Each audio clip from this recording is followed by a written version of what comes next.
going out on like a date, a straight guy date, like to a guy's night, 48 hours. Puppy with like a normal date between like a man and a woman, or perhaps two men or lesbian women. The best possible result of that date is now with our heterosexual date. What is the best thing that can happen between us? We can find some women that have some. That's a conclusion. For 48 hours in Vegas, you're seeing us at the beginning of the 48 hours. As you know, what happens in Vegas stays in Vegas. That means women feel safe around me, they trust me, then bang, pregnant, bang, pregnant, bang, pregnant. Catherine is welcome to see me. She's not. No, don't do it. Trust me, don't do this. Well, it's been really a wonderful experience. How can I do your bra just like this? Oh, you've got a bit of hair on your face. Oh, come step mine. Oh, it's all right, I'll sleep on the couch. Bang, pregnant. Pop yourself down on my knee and see if we can't get you pregnant. Give yourself to him, Brittany. Sleep with Russell. Sleep with him, damn you. I'm going to scoop you up in my arms and carry off to a world of wonder where you forget your own name. But I won't forget it. It's Sam, the gorgeous morning sunrise Sunday woman for teenage boys. I'm a very good girl.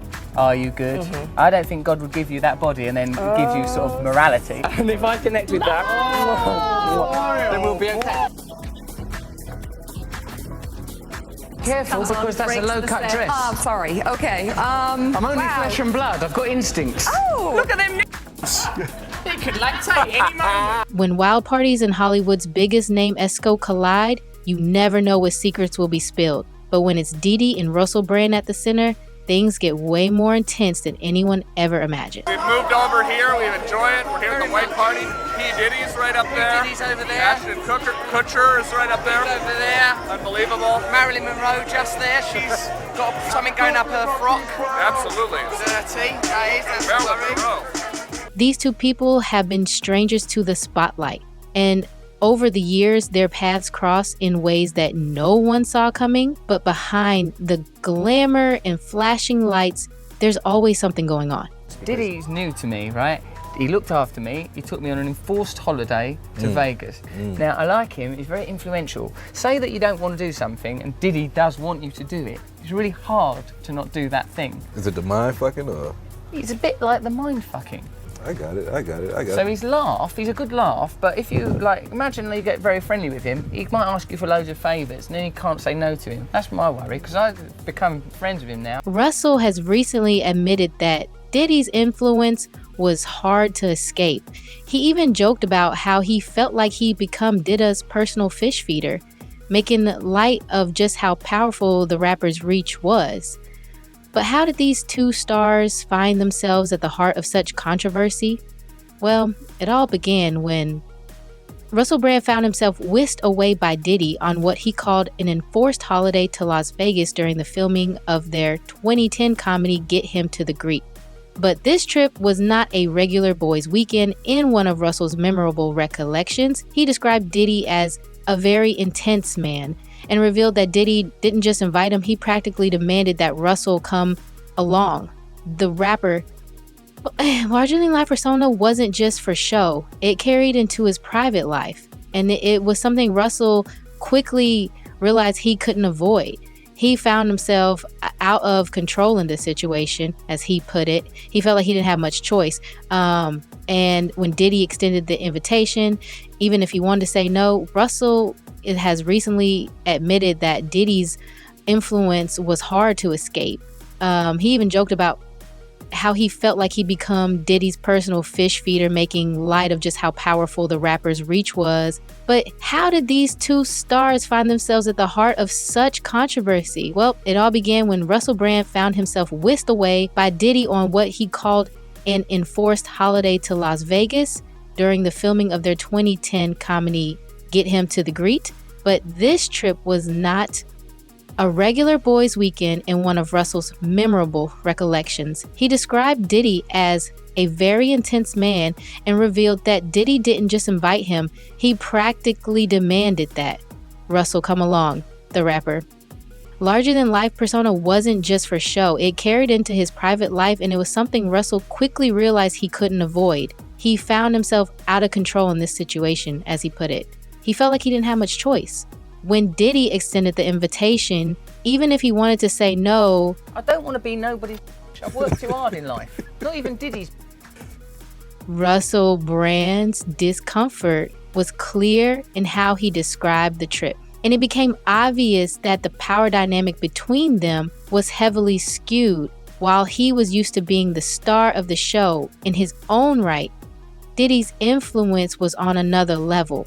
It was as though saying no to Diddy wasn't just difficult, it was unthinkable. During this so-called enforced holiday, Russell was also pushed into doing things he clearly wasn't comfortable with, and yet, like so many in Diddy's friend circle, he found it hard to resist the rapper's dominance. At one point, he mentioned how he felt like Diddy's personal fish feeder, referring to how he ended up in bizarre situations, actions that made him question the entire experience.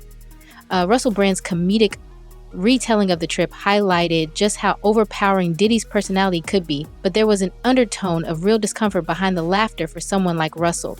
This trip was eye-opening. The trip to Vegas wasn't just a wild, fun getaway. It exposed the deeper layers of Diddy's ability to command those around him. Russell wasn't the only one to feel this way, and what happens in Vegas, well, it doesn't always.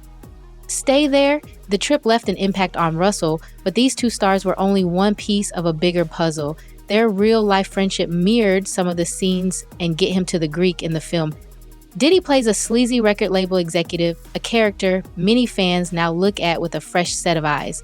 There's one scene in particular that has taken on a disturbing new meaning, given the real-life allegations that have surfaced against both Diddy and Russell. In the movie, Diddy's character arranges for a woman to be sent to Jonah Hill's character as a twisted favor. At that time, this was just one of many over-the-top moments in the comedy, but now, as we look back, it feels very close to reality. You ever been my before? I don't think so. I'm fucking you right now. You are? Can you feel my in your mind? I can't really feel anything. See, that's it. That's the art of it. I'm my shit out of you. Hope you're wearing a condom, because I have a dirty mind. That was a joke. It's no time to joke. My is not no joke. You like his music? I love his music, except for African Child. That album sucked. No, you love African Child. Your mother loves African Child. It's your girlfriend's favorite album. You love African Child. You bought 10 copies on the first day. Okay, yeah, I love African Child. So lie to him. No, we don't lie to people. We don't do that. We just believe in valid truths. The reservist clip of the scene has made fans wonder if these roles were a little too close to the real lives of these celebrities. Russell Brand and Diddy had a working relationship that seemed playful on the surface, but knowing what we know now, it's hard not to see the darker undertones in their interactions. The parallels between fiction and reality are unsettling, and people are starting to question how much of the film's content was reflective of real-life situations between the two stars. According to Russell, his relationship with Diddy became one of mentor and mentee, but it wasn't without complications at first. He seemed fascinated by Diddy's success and influence. He once referred to him as someone he admired for his business and powerful presence, which made him an ideal mentor in Brand's eyes. But admiration soon turned into a complicated dynamic that left Brand feeling conflicted. The mentorship he envisioned wasn't as straightforward as he hoped, and he quickly lied that Diddy's dominance was overwhelming Diddy with his influence in the entertainment industry. Put Russell in situations where saying no didn't feel like an option. Russell often felt the pressure to comply with Diddy's requests, whether they were personal favors or part of their wild nights out. One of the most interesting moments in Russell's recollections was when he said, "I don't want to be anybody's bee, not even Diddy's." This line captured the tension in their relationship. Russell didn't want to be controlled or feel like he was under anyone's thumb, yet Diddy's power made it difficult to escape that feeling. Someone who is known for his rebellious spirit and ability to push boundaries found himself in a unique position with Diddy. Despite his personality, Russell Brand often struggled to push back against Diddy's influence. He mentioned feeling forced to go along with Diddy's plans, especially when Diddy would ask him for favors. These weren't casual requests, they came with an unspoken expectation that Russell would follow through, given the rapper's status in the industry. But it wasn't just about party invites or favors. Russell's discomfort extended into their interactions at some of Hollywood's most famous events. Diddy's influence over him wasn't confined to casual hangouts. It seeped into some of the darkest corners of the entertainment world. And as Brand tried to handle this strange mentorship, it became clear that walking away from Diddy's pull wasn't as easy as he initially thought, but Diddy's influence didn't stop at party invites. It extended into some of Hollywood's most famous gatherings. The real turning point in their relationship seemed to center around Diddy's white parties, leash, star-studded, and as over-the-top as you can imagine. These parties became popular in Hollywood. Everyone knew that a Diddy party wasn't just a regular G together. It was an event filled with excess, wild behavior, and sometimes, as we're learning now, some very shady activities.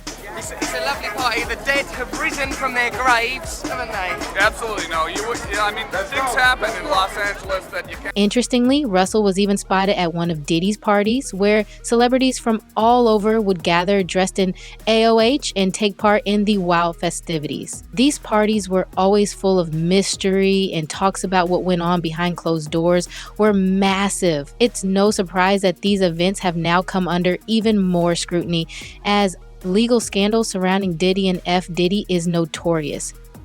An outpouring for these parties, but Russell's experience at one of these parties painted a picture of just how out of control things could get. Video footage from one of their trips to Las Vegas shows the two flying together, setting the stage for another wild night. He seemed uncomfortable, but at the same time was drawn to Diddy's world, something he found hard to resist. The footage captures moments of Diddy openly talking about finding some women to have fun with, a comment that at the time may have been brushed off as typical party talk, but now takes on a more sinister tone. Hey yo, what's up y'all? We are on the plane right now, on our way to Vegas. It's called What Happens in Vegas Stays in Vegas. I'm here with my new best friend right here. My new best friend. Hello. Rusty Rocket. Is this for Twitter? Yeah, yes, also known as Russell Brand. Yes, he's very, very, very, very dear friend of mine. We go way back. We've got a lot of history from the projects, of course. Yeah. From back in the day.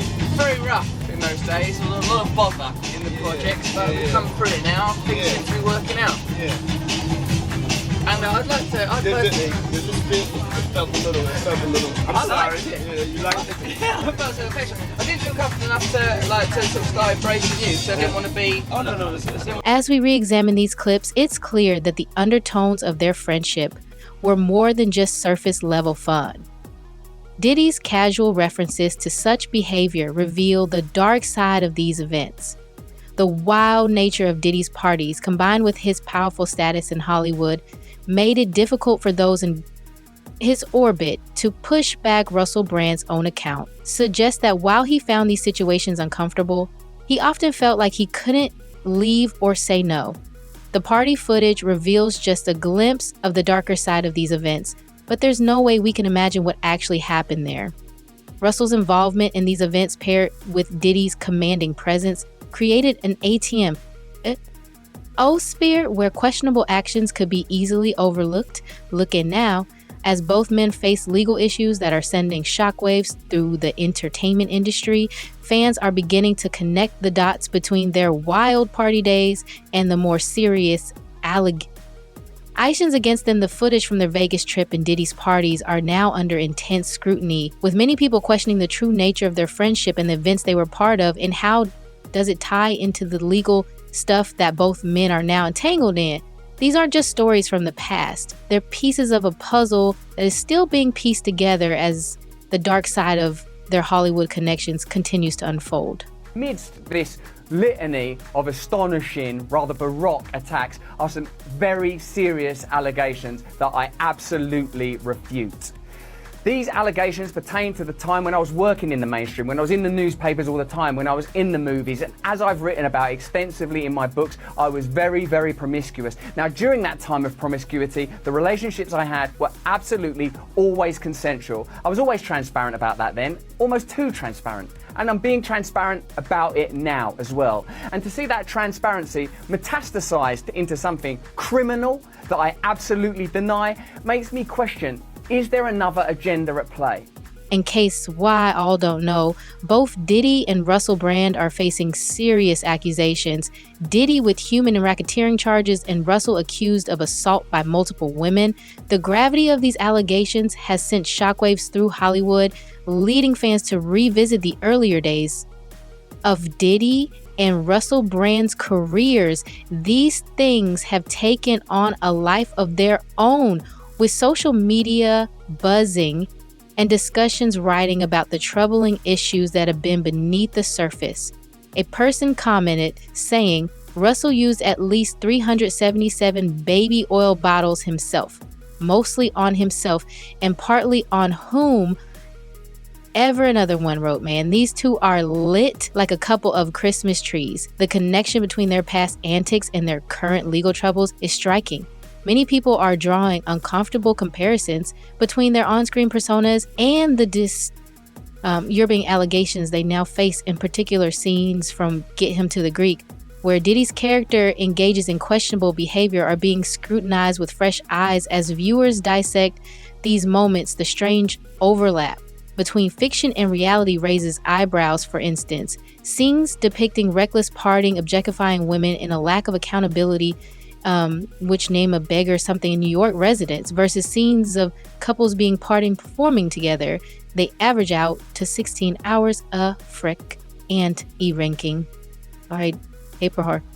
Intently given the allegations against both men, but what do you guys think? Was this all harmless fun or a glimpse into a darker reality?